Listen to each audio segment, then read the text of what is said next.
Yo guys, So for today's video, ito nga pala ang second day ng aming pagpunta sa Dasma. Kitang-kita nga pala na sobrang saya ng aking mga pamangkin. Tapos ito nga pala si Sophia Pingping ay nagtalukbong pa ng kumot. Maya-maya nga pala ay kumain na rin kami. Ito nga pala ang aming kakainin. May itlog, may kape, at yung natirang kanin nga pala ng pares. Nandito na nga kami sa hapagkainan. At nandun na rin si Sophia Pingping at nandito na rin si Elisha. Kasama ang dal ni Sophie na sabukot. Maya-maya nga pala ay dumating na rin ang hinihintay namin. Umorder nga pala ng TV ang ate ko para sa kanilang bagong bahay. Tapos ayan, 50 inches nga pala to. Kawawa nga pala ang batang ito kapag kinabit na ang TV sa pader. Kasi magigising ang batang ito at iiyak na di oras. Dito na yan. Tapos eto nga pala si kuya, magkakabit ng TV sa pader. So ayan, nagkikwentuhan muna sila habang nagsiset up muna ng mga gagamitin si kuya. Tapos mamaya, inumpisahan na niya. Unti-unti na nga pala niyang hinugot ang TV sa karton. Akala ko dadalhin na niya sa pader, pero nakipagkwentuhan ulit siya. Maya-maya nga pala, gising na itong batang ito. Ewan ko ba sa batang ito, ang bilis-bilis makaramdam. Tapos maya-maya nga pala, salita pa rin ang salita si kuya. Kaya yun yung ate ko nakikinig na lang sa kanya. Tapos maya-maya nga pala, nagsimula na mag-drill sa pader si kuya. Kaya bigla akong hinawakan sa tenga ang pamangkin ko. Tapos ayun, umiyak na siya. Maya-maya nga pala, sabi ko sa sarili ko, kailangan ko namang kuhanin si kuya sa ibang anggulo. Kaya ayun, dito ako napunta. Kinuha nga pala ng pamangkin ko ang cellphone ko. Sabi niya, videohan kita, Tita Madel. Kaya ayan, pinabayaan ko na lang siya. Kaso pagkakita ko, ang gara pala nakuha niya. Pero maganda nga yan dahil bata pa lang siya, natututo na siya. Para sa susunod, alam niya nakakahilo yung mga pinagagawa niya sa buhay niya. Ay, yung mga kuha niya pala. Tapos ayan, kung ano-ano nga pala yung mga kinukuhanan niya. Nakita ko na kayo dito, kuya. Yung ikot pa kayo.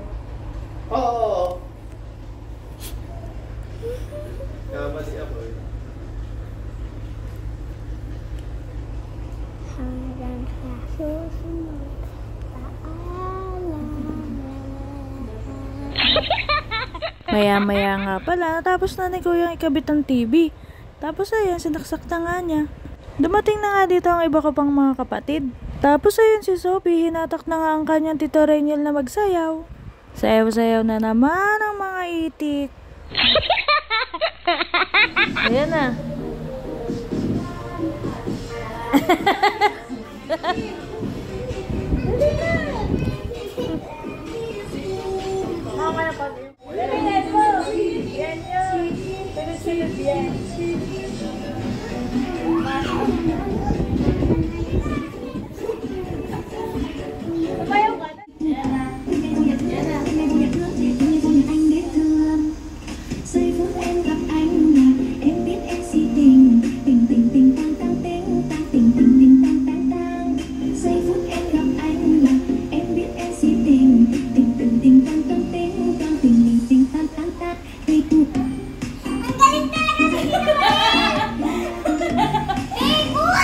Tapos maya-maya nga pala, lumabas na dito si Ate Malian at si Reniel. At lumabas na rin si Sophie para ihulog si Reniel.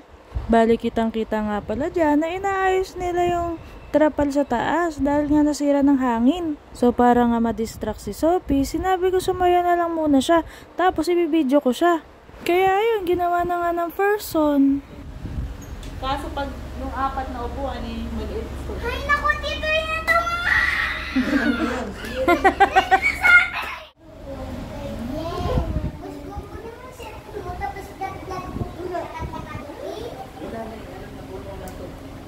Ngayon lang sa pangiti.